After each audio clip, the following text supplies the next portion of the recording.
asseoir cette stratégie-là et vraiment être présent dans un maximum de pays sur le monde.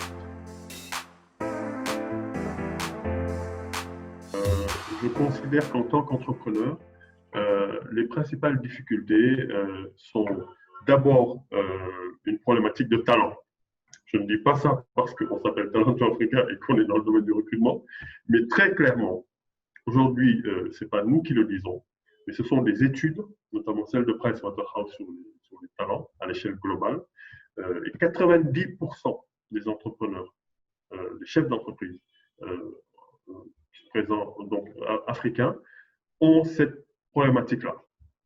Trouver les bons profils ou trouver des profils qui ont les skills qu'il faut pour faire le job.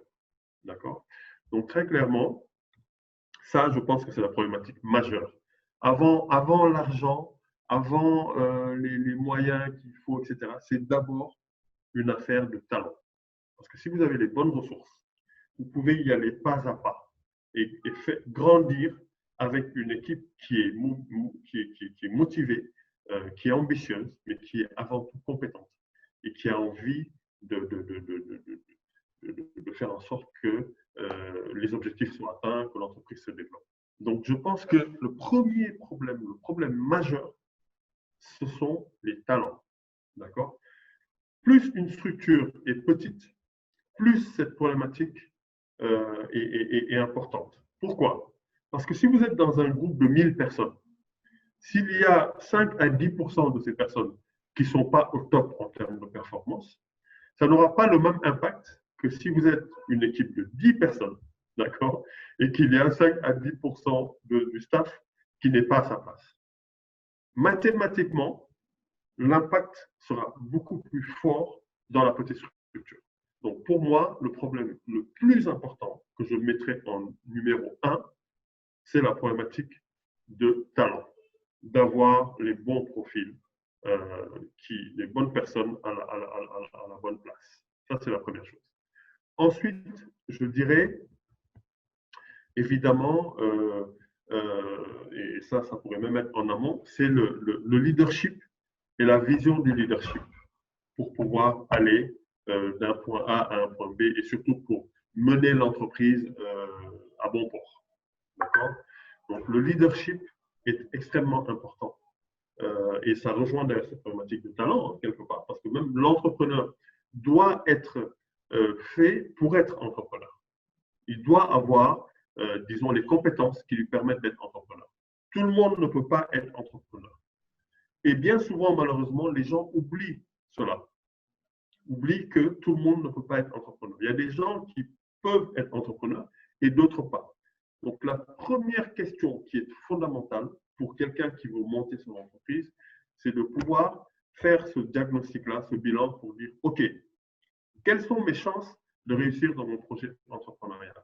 Est-ce que j'ai l'esprit, j'ai le mindset, j'ai la résilience, j'ai la force, j'ai la capacité de tenir quelques années avant que mon business ne puisse se développer ou pas? Et ça, ce sont des questions fondamentales qu'il faut se poser dès le départ.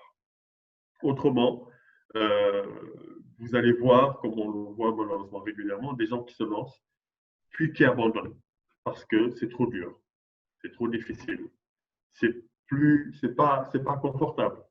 Hein. Je dois tout faire, je dois tout gérer, d'accord? Avant, j'étais dans tel département, dans tel groupe. Je ne m'occupais pas de la finance, je ne m'occupais pas du marketing, je ne m'occupais pas de la vente. Moi, j'étais dans le service technique. D'accord? Ou vice-versa.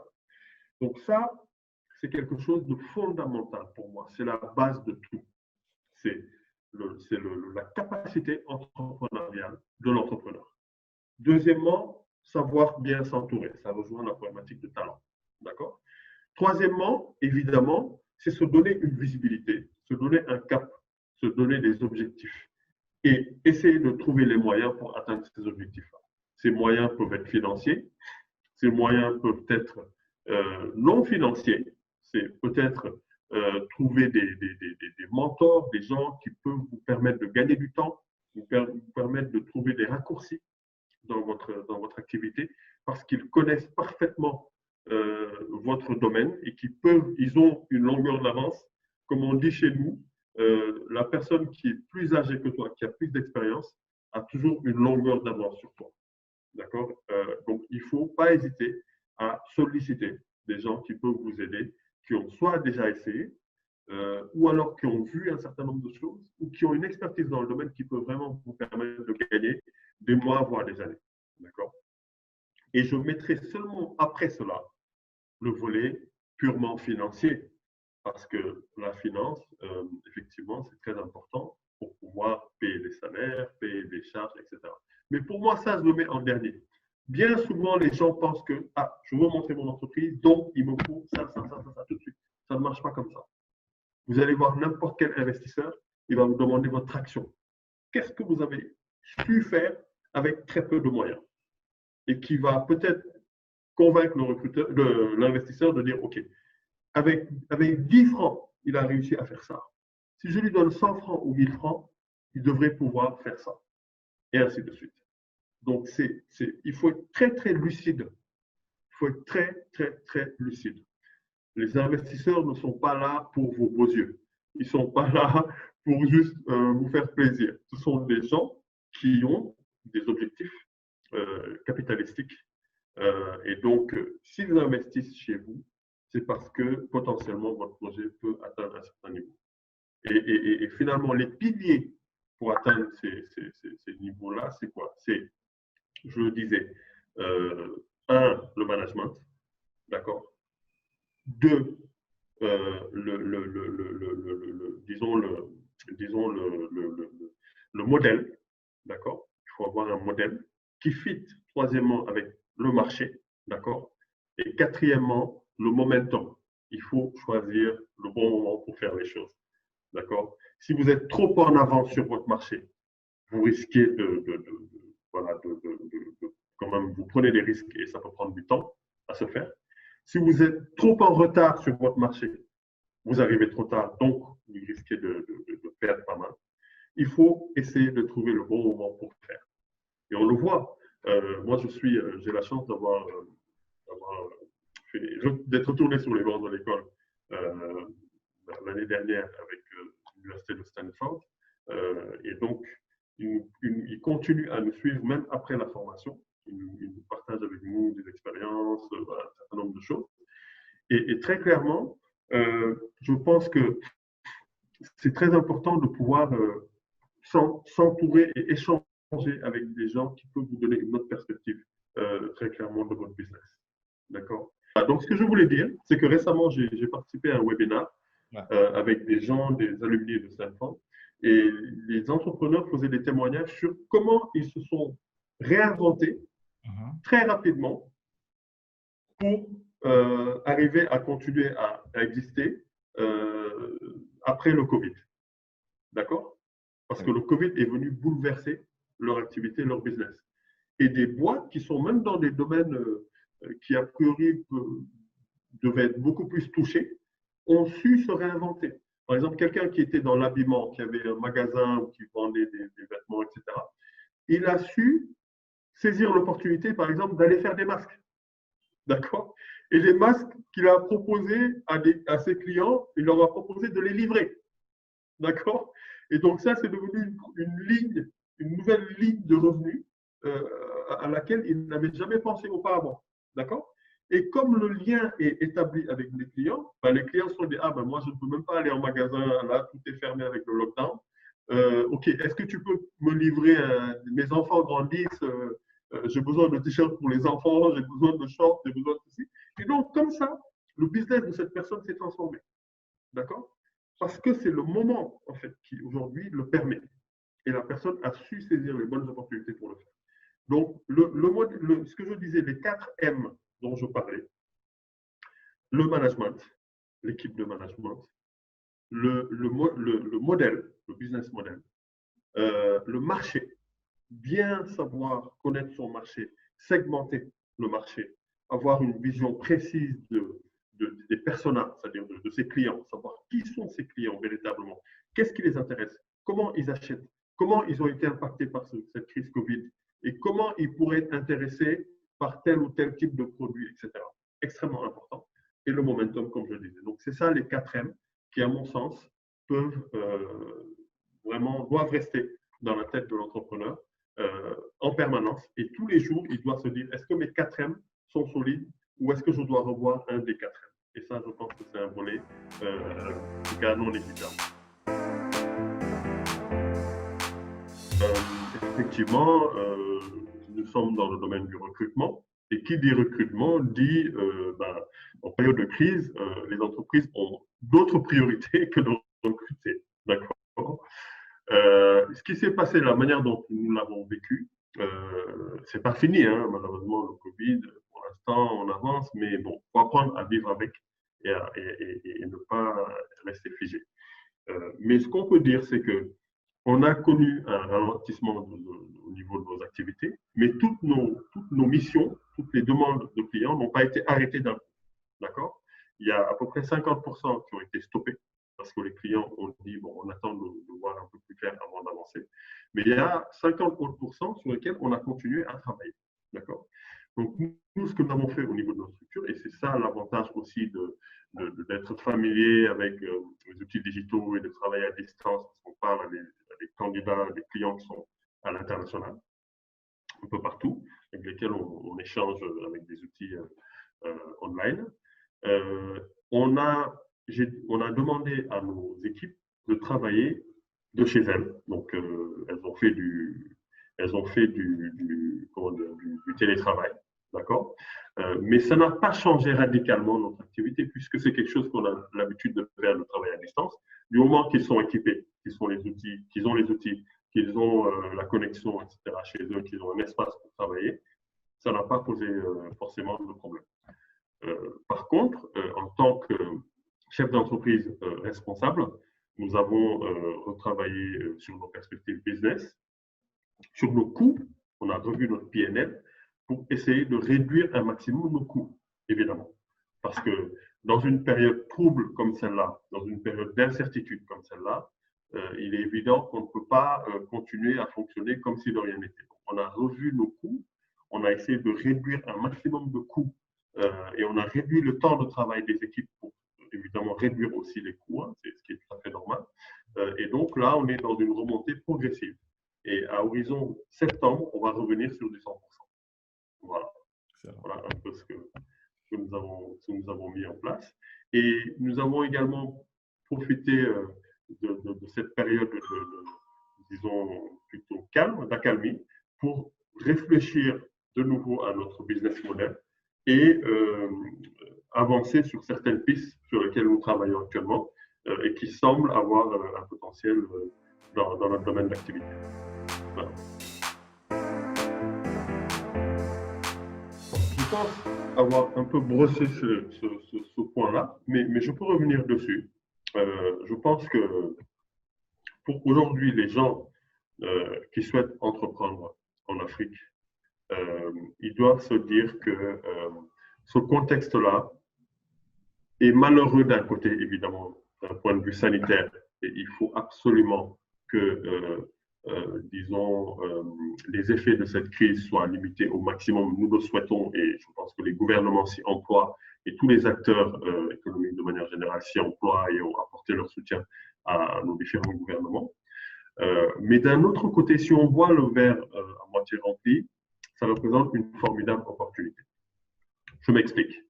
Si je prends l'exemple du Sénégal, parce que je suis du Sénégal et voilà, je connais bien ce pays, il y a un certain nombre de jeunes entrepreneurs qui se sont posés pendant cette période de crise et qui se sont dit comment on peut apporter notre pierre à l'édifice. Et ces jeunes, qui sont des ingénieurs, qui sont des gens qui étaient dans la technologie, dans l'entrepreneuriat, dans le digital, ont mis leurs forces en commun pour réaliser des projets concrets qui ont un impact concret direct dans le cadre de cette lutte contre le Covid-19. Donc, des appareils de respiration ont été créés avec les moyens du bord, d'accord, avec des pièces qui ont été imprimées via des imprimantes 3D, d'accord, sur place, au Sénégal, d'accord. Des jeunes ont travaillé sur des tests pour essayer de raccourcir la durée et faire en sorte que les tests soient accessibles à tous, parce que c'est cher, et plus c'est cher, et plus c'est risqué pour nos pays, parce qu'il faut que tout le monde puisse accéder aux tests pour qu'on puisse prendre la température en temps réel et pouvoir tester un maximum de gens. Des masques ont été créés, des masques un peu plus, disons, élaborés que les masques traditionnels en tissu ont été faits avec voilà, une protection, etc. Donc, il y a vraiment une multitude de projets qui sont nés. Des robots ont été créés pour permettre de distribuer les aliments, la nourriture aux malades atteints du Covid-19 plutôt que ce soit des humains qui leur apportent ça dans les hôpitaux. Donc vraiment des choses extraordinaires qui ont été faites. Des portails ont été créés pour permettre aux gens de pouvoir, sur la base d'un diagnostic qu'ils peuvent faire en ligne, savoir s'ils sont atteints ou pas du Covid et le cas échéant, comment ils doivent gérer justement la situation, vers qui ils doivent s'orienter. Hein, des portails, un portail en ligne qui a été créé et qui permet aujourd'hui de recueillir un certain nombre de données, de la data qui va servir aux autorités pour qu'ils puissent analyser un peu et pouvoir agir en conséquence en temps réel. D'accord. Donc, il y a un certain nombre d'opportunités finalement qui sont nées de cette crise. Donc, moi, le message que je veux peut-être passer aux jeunes entrepreneurs, c'est de dire le potentiel est intact, voire même plus grand en termes d'opportunités sur le continent.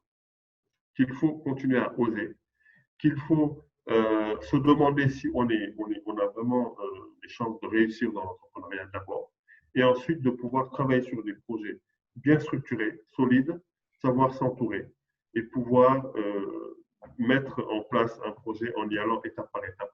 Être patient, être résilient, parce que les jeunes ont tendance à vouloir aller très vite.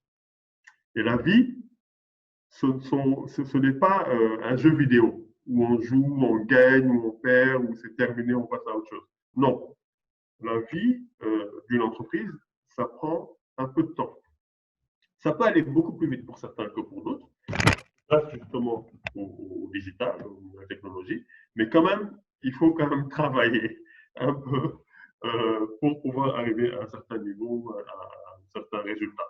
Donc, je pense que les conseils, quelque part, sont ceux-là, d'accord? Les opportunités sont là. Il faut savoir aller les chercher et il faut être prêt pour le faire. Et il faut savoir s'entourer de manière à pouvoir trouver les bonnes ressources, pouvoir trouver donc des ressources humaines, des ressources financières, des ressources matérielles pour pouvoir arriver à atteindre ces objectifs.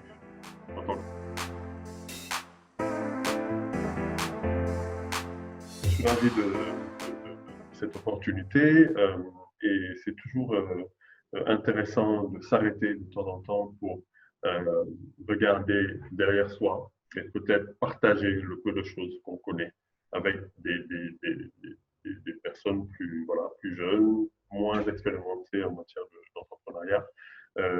Parce que pour moi, l'entrepreneuriat n'a de sens que dans une logique de partage.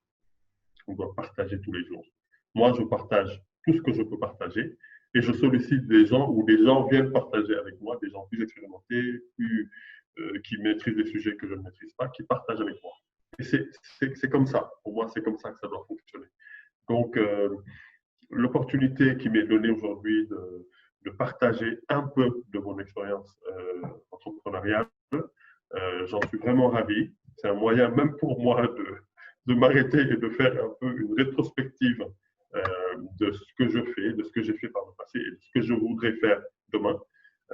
Et je trouve que c'est quelque chose de formidable parce que ça va peut-être permettre à certains de pouvoir gagner du temps, de pouvoir être inspiré peut-être par des idées, par des choses que je peux dire très modestement ou que d'autres, bien sûr, parce que j'imagine que vous avez un certain nombre d'entrepreneurs qui vont pouvoir venir partager un peu de leur temps sur ce format d'émission. Et je trouve très, très pertinent, voilà, pertinente, pardon, votre approche, l'angle de vue et ce format, parce que qui dit entrepreneur dit on n'a pas beaucoup de temps. Nous-mêmes qui venons partager n'avons pas beaucoup de temps Et ceux qui viennent écouter aussi, ils sont tellement pris par le quotidien qu'ils n'ont pas beaucoup de temps. Donc 15 minutes, c'est parfait. Voilà. Donc j'encourage vraiment cette initiative-là. Je la trouve très, très intéressante, très pertinente. Et encore une fois, je suis très honoré d'avoir pu partager un peu de ce que j'apprends tous les jours.